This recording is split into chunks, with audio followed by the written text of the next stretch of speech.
tarde, o Corpo de Bombeiros do Piauí vai chamar as mulheres aprovadas na primeira fase do concurso para participarem da próxima etapa. A notícia veio depois do julgamento no Supremo Tribunal Federal, em que os ministros consideraram inconstitucional a lei estadual que limitava a entrada de mulheres em concursos para a Polícia Militar e Bombeiros. Eu sou Rafaela Vivas e no Jornal da Justiça de hoje vamos repercutir as decisões do Supremo em relação à equiparação de gênero no serviço público. Mas esse é apenas um dos destaques do dia. Confira agora os demais. Supremo Tribunal Federal pode retomar hoje julgamento de recurso do INSS sobre a chamada revisão da vida toda. Defesa de Robinho pede ao Supremo Tribunal Federal que suspenda a ordem de prisão do ex-jogador. E ainda, assassino do jogador de futebol Daniel Correia Freitas é condenado a 42 anos de prisão.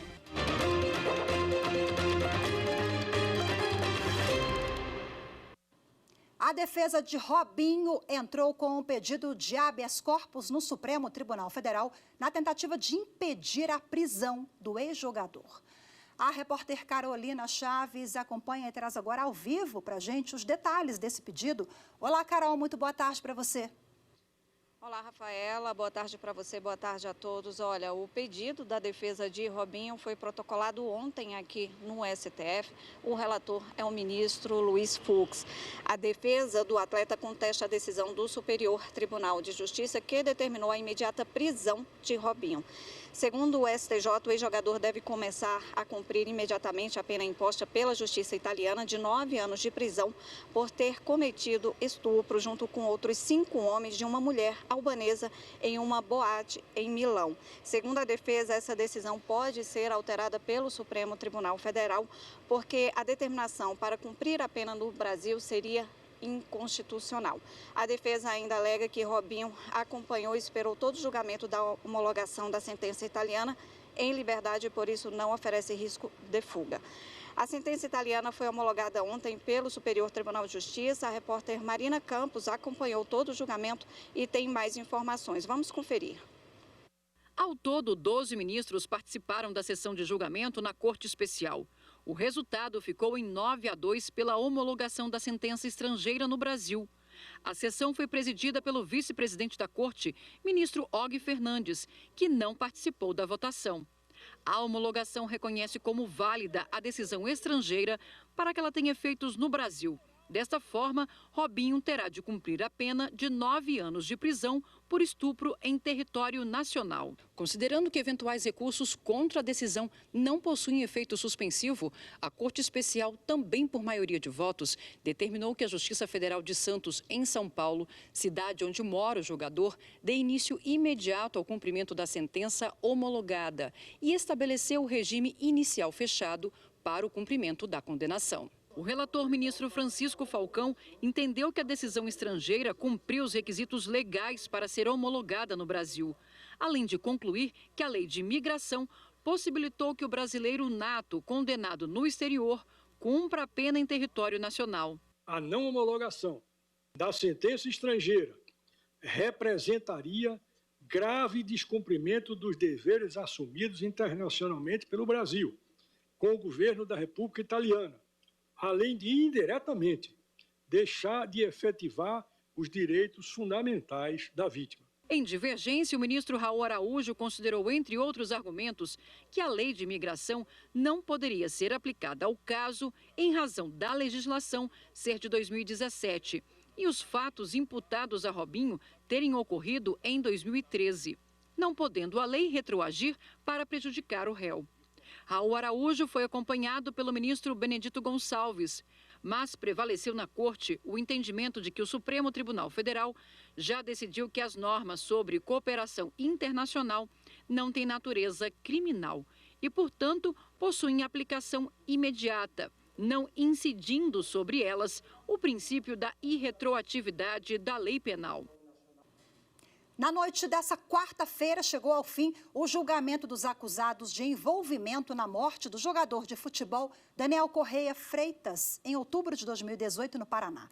o assassinato dele foi condenado, o assassino, ele foi condenado a mais de 42 anos de prisão. A narração da reportagem é de Regina Souza. Foram 3 dias de julgamentos no Tribunal de Justiça do Paraná. Edson Luiz Brites Júnior, réu confesso, foi condenado a 42 anos, 5 meses e 25 dias de prisão em regime fechado por homicídio triplamente qualificado, ocultação de cadáver, fraude processual, corrupção de menores e coação ao curso do processo. A mulher de Edson, Cristina Brites, foi condenada a 6 meses de prisão e 1 ano de reclusão em regime aberto por fraude processual e corrupção de menores. E a filha do casal, Alana Emily Brites, foi condenada a 6 anos, 5 meses e 6 dias de prisão em regime fechado por fraude processual, corrupção de menores e coação ao curso do processo. Em relação ao acusado Edson Luiz Brites Júnior, se mantém a prisão preventiva, hora já vigente, bem como também se determina o início imediato do cumprimento da pena. Em relação à acusada Cristiana Rodrigues Brites, em função da quantidade da pena e do regime de cumprimento que lhe foi fixado, deixe de ordenar aqui o início imediato do cumprimento da pena, bem como também se concede a ela o direito de recorrer em liberdade caso interponha o recurso que inteira cabível. Já no que se refere à acusada Alana Emily Brites, em razão da quantidade da pena e também do regime que foi aplicado, e ainda em vista da soberania que se reveste do júri, determina-se aqui o início imediato do cumprimento da pena. Em 2018, o jogador foi encontrado morto em São José dos Pinhais, cidade da região metropolitana de Curitiba. Ele estava parcialmente degolado e com o órgão genital cortado. À época, em depoimento à polícia, Edson Brites afirmou que Daniel tentou estuprar a esposa dele e que matou o jogador sob forte emoção. Bom, os outros 4 réus foram inocentados. O Ministério Público Federal entrou com ação para que sejam cumpridos de forma imediata a sentença e o acordo judicial que obrigam o poder público a garantir moradia digna aos indígenas venezuelanos refugiados em Belém, no Pará. As informações com Márcio Fontinelli. Nos últimos meses, o Ministério Público Federal vai recebendo denúncias de que venezuelanos estão morrendo em abrigos públicos no Pará por causa da violência e da precariedade dos locais. Há relatos de expulsões, agressões e de que os prédios onde são recebidas vítimas não têm estrutura adequada. Na ação judicial, com pedido de urgência, o MPF cobra que as autoridades e as entidades de direitos humanos cumpram um acordo firmado em 2019, no qual ficou prometida a assistência aos indígenas que foram para Belém refugiados da Venezuela, como a estadia em locais dignos e a matrícula das crianças em escolas municipais. O Ministério Público do Distrito Federal dos Territórios denunciou Jair Renan Bolsonaro, filho do ex-presidente, pelos crimes de lavagem de dinheiro, falsidade ideológica e uso de documento falso. Renan é investigado por usar um documento com informações falsas da empresa dele para obter um empréstimo bancário, que não foi pago. A seguir, vamos repercutir as decisões do Supremo Tribunal Federal para garantir a entrada de mulheres em concursos para a Polícia Militar e Bombeiros. Os detalhes em instantes, voltamos já.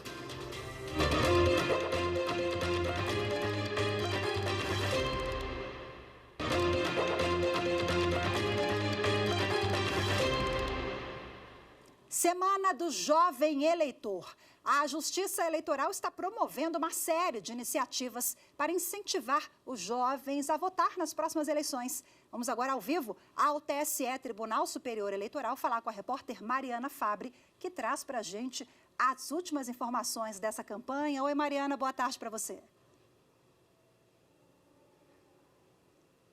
Olá, Rafaela, boa tarde para você, boa tarde a todos.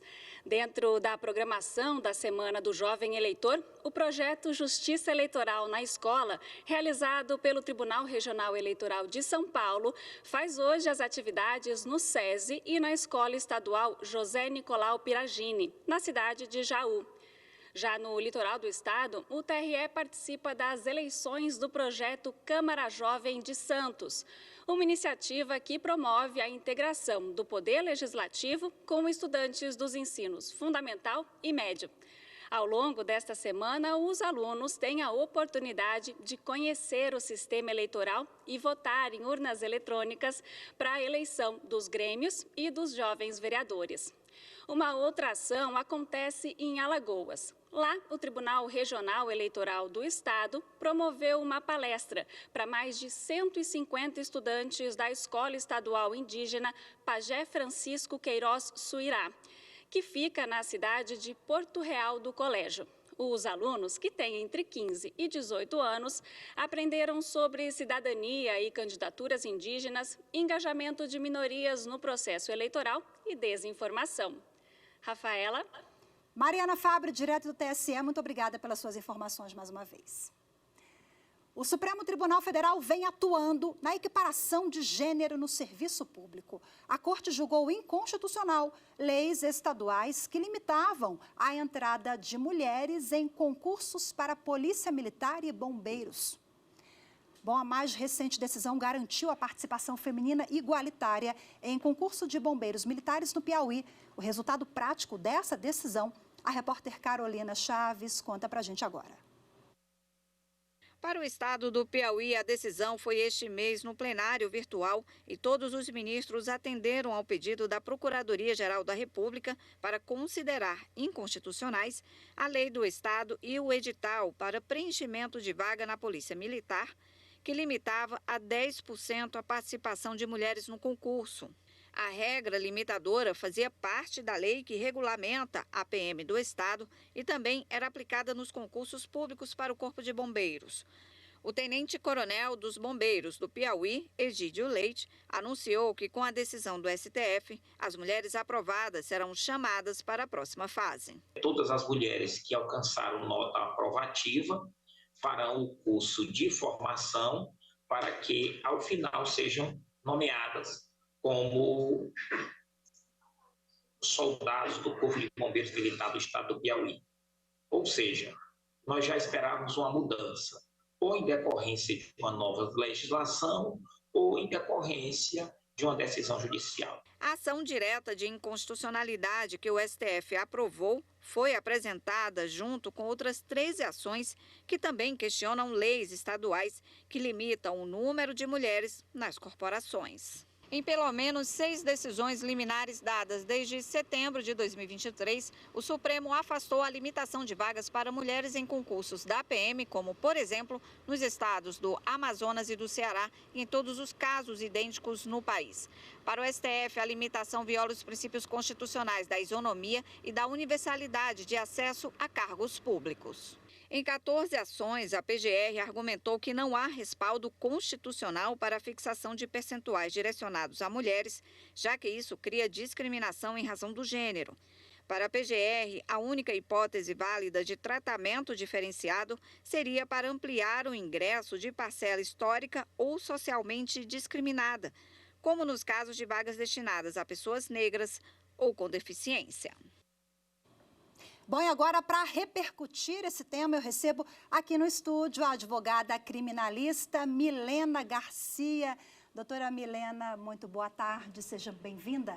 Boa tarde, muito obrigada. É um prazer estar aqui discutindo um tema tão atual e tão importante para a nossa sociedade, que é o papel da mulher hoje. A mulher pode estar a ocupar cargos onde ela quiser. As mulheres podem pilotar aviões, podem ser comandantes de batalhões, como aqui no caso do Distrito Federal.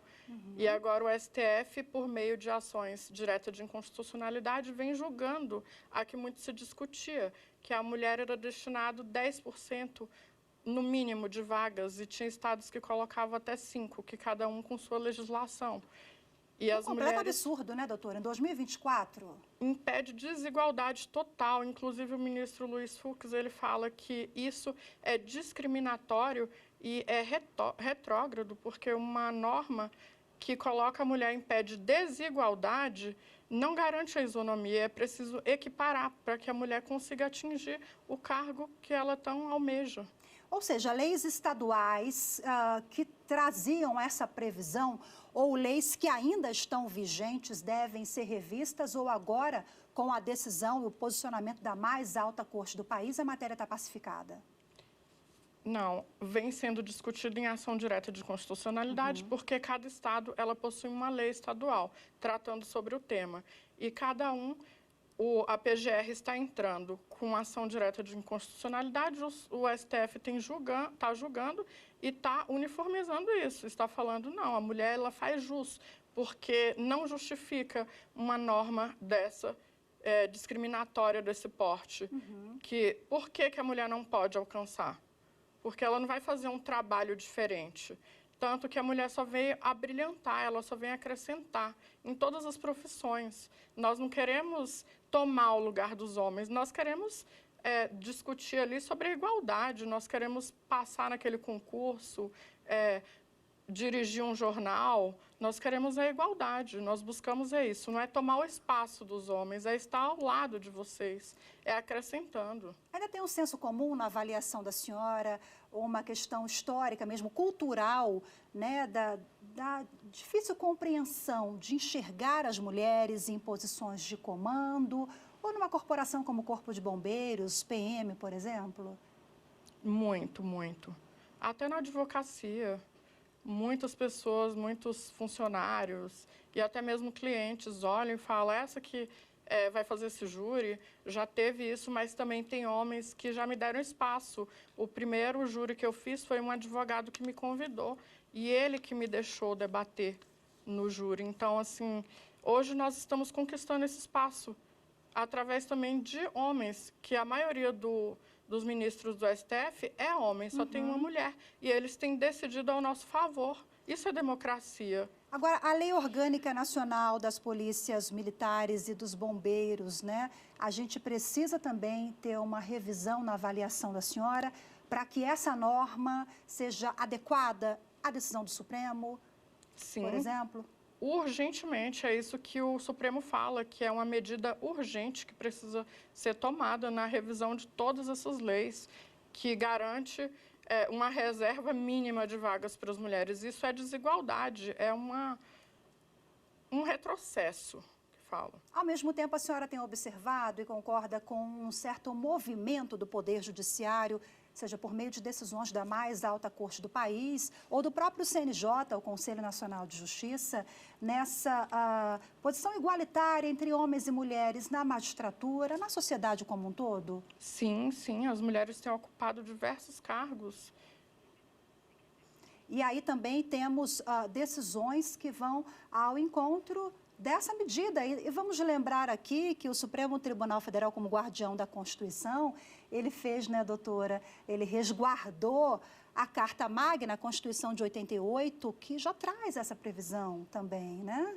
Sim, garante a isonomia, garante o acesso a concurso público a todos. Todos são iguais perante a lei.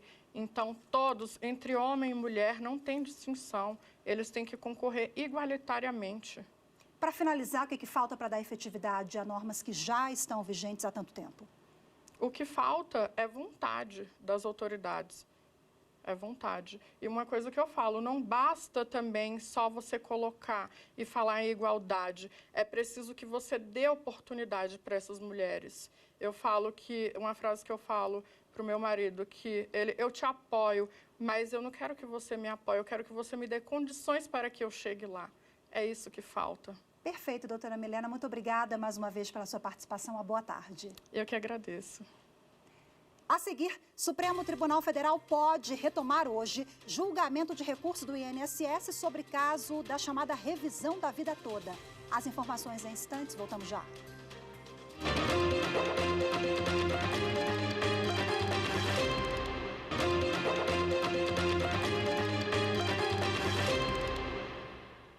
A primeira turma especializada do Tribunal Regional Federal da 2ª Região negou pedido do ex-governador do Rio de Janeiro, Sérgio Cabral, para suspender as medidas cautelares impostas pela Justiça Federal na ação penal que culminou na Operação Eficiência. Entre as medidas estão o uso de tornozeleira eletrônica, a proibição de se ausentar do país e a obrigação de comparecer em juízo mensalmente. Bom, ao pedir a revogação das medidas cautelares, a defesa alegou o bom comportamento de Cabral. No entanto, a maioria do colegiado seguiu o entendimento da relatora, que ressaltou que Sérgio Cabral é sempre apontado como líder de uma organização criminosa dedicada à prática de crimes graves, em detrimento ao estado do Rio de Janeiro, no período em que ele exercia o cargo de governador. O Supremo Tribunal Federal pode retomar hoje o julgamento de recurso do INSS sobre o caso da chamada revisão da vida toda. A análise estava sendo feita no plenário virtual, mas o ministro Alexandre de Moraes, que é o relator do processo, pediu destaque, levando o caso, então, para ser reiniciado no plenário físico. A repórter Carolina Chaves tem os detalhes. A chamada revisão da vida toda é o recálculo de benefícios previdenciários. Pela reforma da Previdência, quem se filiou ao INSS até 26 de novembro de 1999 tinha a média salarial calculada com 80% das maiores contribuições a partir de julho de 1994, quando foi implantado o Plano Real. Já quem se filiou a partir de 27 de novembro de 1999 e atingiu condições de se aposentar até 12 de novembro de 2019, tinha a média calculada sobre 80% dos maiores salários de todo o período que trabalhou, ou seja, a vida toda. Em dezembro de 2022, o Supremo entendeu que a regra prejudica o beneficiário e que os aposentados podem pedir o recálculo ao INSS para considerar a média salarial que for mais vantajosa. Na prática, os valores dos benefícios de milhares de aposentados e pensionistas podem mudar com a decisão do Supremo Tribunal Federal. O INSS entrou com um recurso pedindo a anulação dessa decisão e, na hipótese de os ministros não aceitarem o pedido, que os efeitos do julgamento fossem restringidos. Na prática, o tribunal vai decidir se vai ou não estabelecer um limite temporal para aplicar a decisão que reconheceu o uso da regra mais vantajosa aos aposentados. O recurso começou a ser julgado em plenário virtual, mas o relator, ministro Alexandre de Moraes, pediu destaque e o processo foi reiniciado no plenário físico. Antes do destaque, Moraes havia votado para manter a validade da decisão com duas mudanças apenas. A primeira foi retirar da revisão os benefícios previdenciários já extintos. E a outra foi de limitar a revisão para as parcelas a serem pagas a partir do dia 1º de dezembro de 2022, quando o plenário do STF concluiu o julgamento. A ministra Rosa Weber, antes de se aposentar, antecipou o voto. Para ela, os efeitos da decisão de 2022 devem ter como marco o dia 17 de dezembro de 2019, quando o Superior Tribunal de Justiça confirmou a correção das aposentadorias. Esse entendimento foi acompanhado pelos ministros Edson Fachin e Carmen Lúcia. Já o ministro Cristiano Zanin divergiu totalmente do relator. Para ele, o caso deveria voltar ao Superior Tribunal de Justiça para ser julgado novamente. Zanin foi seguido pelos ministros Luiz Roberto Barroso, presidente do Supremo, e Dias Toffoli. Representantes da Justiça de países da comunidade de língua portuguesa se reúnem aqui no Brasil para discutir experiências e colaboração na prestação de serviços à comunidade. Essa quarta-feira, eles foram acompanhados pelo presidente do TST, o Tribunal Superior do Trabalho, ministro Lélio Bentes Correia, numa visita ao Supremo Tribunal Federal, a mais alta corte do país. A reportagem é de Pablo Lemos, com narração de Rocine Gomes, que você acompanha agora com a gente. Os representantes do sistema de justiça da comunidade dos países de língua portuguesa foram recebidos pelo presidente do Supremo Tribunal Federal, o ministro Luiz Roberto Barroso. No encontro, eles contaram sobre como é o sistema de justiça em cada um dos países da comunidade. Também destacaram semelhanças e diferenças com o Brasil em relação à estrutura e à composição do Poder Judiciário. O grupo está em Brasília para uma semana de eventos no Tribunal Superior do Trabalho. onde foi realizada a primeira oficina internacional de diálogo e cooperação entre essas nacionalidades. A Comunidade dos Países de Língua Portuguesa é uma organização internacional formada por territórios lusófonos, aqueles que têm o português como idioma oficial. Foi criada em 1996 em Portugal e é formada por 9 Estados-membros, entre eles Brasil, Angola, Moçambique e Timor-Leste. O grupo tem o objetivo de aprofundar a relação e a cooperação entre os membros. E hoje ficamos por aqui. Lembrando que hoje é dia de sessão do plenário do Supremo Tribunal Federal e temos a transmissão ao vivo na rádio, na TV Justiça, no YouTube do STF, da nossa emissora, ao vivo a sessão de julgamentos da mais alta corte do país no direto do plenário. Hoje ficamos por aqui. Muito obrigada pela sua companhia. Uma ótima tarde. Temos um encontro marcado amanhã. Eu te espero. Até lá. Tchau, tchau.